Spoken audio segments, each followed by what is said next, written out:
What is up, my fellow Mikey makers? I am Chef Mikey, and today we will be making something that is near and dear to my heart. I've traveled the world for it. I've searched years and years for the perfect recipe, and I think I finally got it.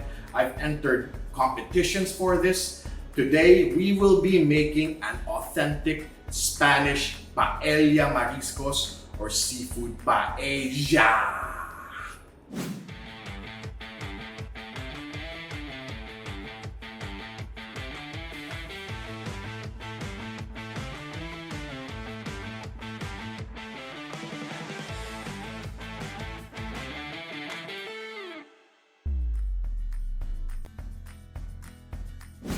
The traditional Spanish paella was actually made in the Valencia region many years ago during the war between the Christians and the Moors. What they used was only the stuff they had on hand, which is a huge paella. This used to be their shield. They used this as a shield, and at night when they were ready to eat, they would turn it around and use this huge pan as a paellera, something to cook their meals on. Now, what did they usually make? Normally, they would make like rabbit or snails, which is the stuff that they would normally find in the fields. But today, we will be making a seafood version. But since we're just going to be making this at home, who has a big pan like that, right? Who owns that? I own that, I'm crazy. But I have a little itty bitty pan. If you don't have a pan like this, just use any regular pan. Just make sure it's flat at the bottom and it's not non-stick. There's many versions of paella. There's mariscos, there's paella negra, there's traditional paella valenciana, there's the mixed meat paella. We'll focus on the seafood this time. Here's what we're going to need. For today's recipe, you will be needing about 6 shrimps, a nice clean squid, about 8 pieces of mussels, a handful of clams, a shrimp cube, yes, I know, an onion, some salt, some sweet Spanish paprika, and some tomato sauce. And the most important ingredient, some good old-fashioned white rice. Take note that this is not the same recipe as what you're going to be getting in my restaurants. You know, in my restaurants, I use a secret ingredient, and that's love. Aww. I'm just kidding. It's actually super expensive saffron threads and like some crazy peppers. But you know, no one will ever know. It'll be our little secret, okay? Just don't tell anyone. First thing you want to do is to set aside 4 shrimps. And take these 2 shrimps and peel them, chop them up into little pieces. Then you get your little squid and chop them up into little pieces too. And throw away the head. You will be using a shrimp bouillon cube, or as the French would say, bouillon. Now, the original recipe would normally entail us getting the shrimp heads, crushing it, frying it in some oil, and putting some water and some salt in it, and boiling it until all the juices come out. Again, who has the time for that? Let's just do it simple. Let's do it this way. Hopefully no one will ever know. And it's going to be delicious. Yeah. For our paprika, you want to make sure that it is sweet Spanish paprika. There are 2 kinds of paprika. One, is a paprika, a sweet Spanish one, and a regular one. A foolproof way to tell is when you taste it, you want to go, ooh, it's sweet, and not, it's so spicy, it's oh. For the tomato sauce, you can use whatever you have at home, but I like to use Hida. Now that you know the ingredients, it's super simple. Stuff you can find in the grocery store, stuff you can find in the local market. Let's get cooking, or as the Spanish would say, o vamos a cocinar. That sounded Italian.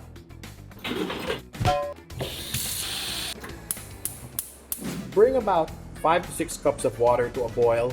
Put your bouillon cube in there, stir, and keep it boiling. We're gonna use it for later. Now, here's a little chef's tip for you. You want to make sure that your stock keeps on boiling because it's important that it's hot when you put it into your pan with your rice in order to cook the rice faster. Okay, the last thing you want is to put cold stock into your rice and it's gonna take forever for your rice to cook. It's gonna overcook and it's gonna be all mushy and it's gonna suck. Get some good quality olive oil and put it on your hot pan. Just put it on there, a lot. Coat the whole thing, go crazy. Put your chopped onions, your chopped shrimp, and your chopped squid into the hot pan and saute. Also, put in the 4 extra shrimps that we set aside. We just want to give that a little color, wait for it to become orange, then take it out right away. We'll put that back in later. Once the seafood is frying up nice and good, put about 4 to 5 tablespoons of the tomato sauce and about 1 teaspoon of the paprika. Paprika. God, I still don't know how to pronounce that. Oh, okay, according to this, it's actually paprika, not paprika. Like Africa. Paprika. Like paprika. Now, here's a little technique that I use.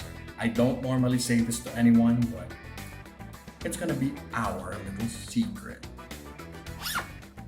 Most people use a ratio of water to rice. 1 cup of water, half a cup of rice, 1:2. The technique in this paella is that you won't have to do any measuring. You let the pan do the measuring for you. Add the stock up to where the nails are on the handles of the pan, or about 3/4 up if you're using your own pan. Now, with the rice, the Spanish people use, of course, what they have, which is arroz bomba, which is these little fat, little chubby, little white rice. You know, it's little fat, little grains, no? Just use any kind of rice. Any white rice will do. Once that water is boiling, now's the time to put the clams and the mussels. Season with lots of salt. Now here's the little secret when it comes to putting our rice. No need to measure, let the pan do the measuring for you. Make a little space in the middle of the pan so you can have one straight line across from end to end. Then put your rice just enough so that you can see it floating on top. See that? See the rice? You can see the rice? That's what you want. The minute you see the rice, one line from left to right, that's just enough rice for your paella pan. Stir the rice around. Remember, this is the only time you're going to be stirring your paella. After this, you leave it to rest for the most part. Do not stir the rice too much. Stirring the rice too much will cause it to release some starch. And your paella is gonna be... Now that you've put in the rice, put the rest of your shrimp.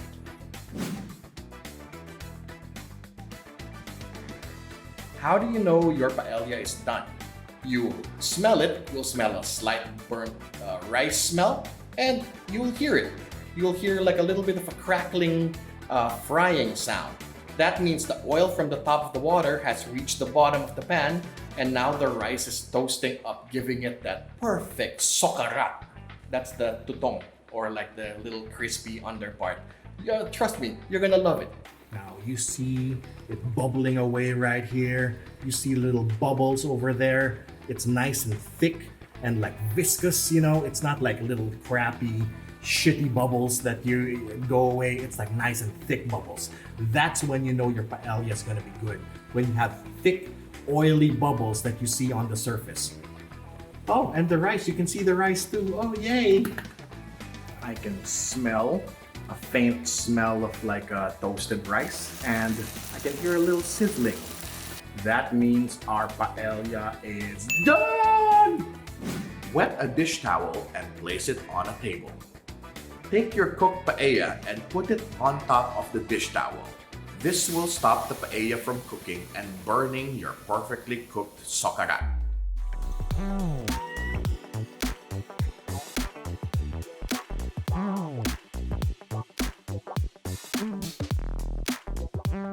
Well, there you have it. My Paella mariscos. Let's give it a try, shall we? Get a little lemon. Squeeze it all around. It got in my eye. Ow! Let's dig in.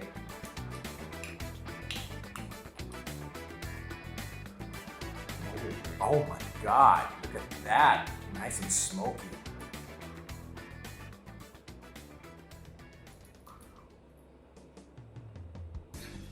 Mmm. You can really taste the seafood in there. The shrimp, all the mussels, it all kind of went into each grain. It's perfect. It's soft. Let's see if there's some cocinar. Oh yeah, see? You got your little burnt crispy stuff down there. Check it out. See that little burnt stuff? That's what you want. Nice and crispy in the bottom, soft at the top, little texture difference. It eats well. Mmm. Yeah. Delicioso. So there you have it, my very own paella mariscos or seafood paella. Really simple, really easy. Takes about 30-45 minutes to make. It's delicious, show-stopping. It's very impressive. You can super serve that to your girlfriend or wife and they're gonna be super happy. And you know, maybe you can score a little brownie points making this, you know what I mean? You know what I'm saying? I hope you enjoyed that recipe. There's gonna be more. Let me know what you want me to make. Again, if you liked that video, click on the subscribe button over here or up there. I don't know where it is. It's the red one that says subscribe. Just click it. This has been Mikey Makes. See you on the next episode. Chicos!